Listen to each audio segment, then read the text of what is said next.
તો ગુજરાતના અનેક જિલ્લામાં છેલ્લા કેટલાક સમયથી વિદેશ ગમન કરી ગયેલ શિક્ષકોની વિદેશમાં હાજરી અને છતાં પણ પૂરેપૂરો પગાર લેતા હોવાની બાબતને લઈને ખાડે ગયેલો વહીવટી ચર્ચામાં આવ્યો છે।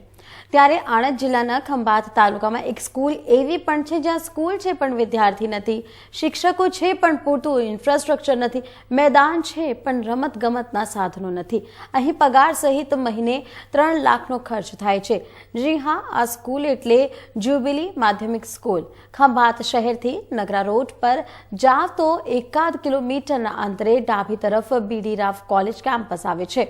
કેમ્પસમાં જ 3 સ્કૂલ આવેલી છે, જે પૈકી 2 ખાનગી સ્કૂલમાં વિદ્યાર્થીઓની સંખ્યા આંખે ઉડીને વળગો તેવી છે। જ્યારે જ્યુબિલી માધ્યમિક હાઈસ્કૂલમાં શૈક્ષણિક સત્ર શરૂ થયાને 2 માસનો સમય થવા આવ્યો હોય તેમ છતાં પણ સમ ખાવા પૂરતો એક પણ વિદ્યાર્થી નથી। જિલ્લા શિક્ષણ અધિકારી ડોક્ટર કામિની ત્રિવેદીએ કહ્યું છે કે આ બાબતે સંચાલક મંડળ તથા સાથે સુનાવણી કરવામાં આવી છે અને શાળાને બંધ કરવાનો નિર્ણય લેવામાં આવ્યો છે। શિક્ષકોને ફાજલનો ઓર્ડર કરી અન્ય જગ્યાએ સમાવેશ કરવામાં આવશે।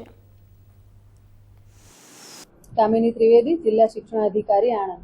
જે તે સમયે શાળામાં વિદ્યાર્થીઓની સંખ્યા ઘટને કારણે તે લોકોએ મંજૂરીમાં અહીંયા આગળ શાળા બંધ કરવા માટેની દરખાસ્ત મંગાવવાનું કહેલું હતું, પરંતુ શાળા મંડળના પ્રશ્નોના કારણે ગયા વર્ષે દરખાસ્ત રજૂ કરી શક્યા નહોતા। સુનાવણી અને બધું થયું હતું, પરંતુ આ વર્ષે તો હમણાં એની શાળામાં 0 સંખ્યા હોવાના કારણે શાળા બંધ કરવાની સુનાવણી થઈ ચૂકી છે અને એ માટેની દરખાસ્ત પણ આગળ વડી કચેરીએ મોકલી દેવામાં આવશે અને ત્યાં આગળ જે શિક્ષકો કામ કરી રહ્યા છે એ શિક્ષકોને બીજી શાળામાં ફાજલ તરીકે સમાવવાના આદેશ પણ કરી દેવામાં આવશે।